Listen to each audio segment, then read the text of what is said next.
Mo lang yung Bluetooth mo para maano. I-connect ko muna yung sa Bluetooth.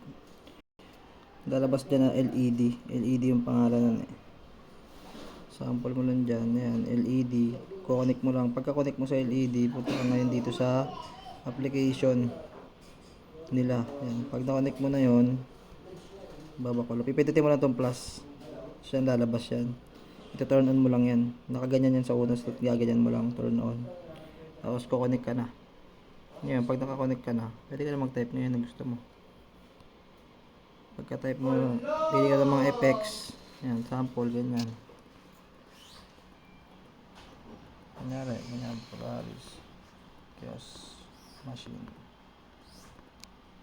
Tapos, move left. Tapos yung color, kunyari ganyan. Send mo lang, yan. Pag na-send mo, ayun na. Ito na lalabas.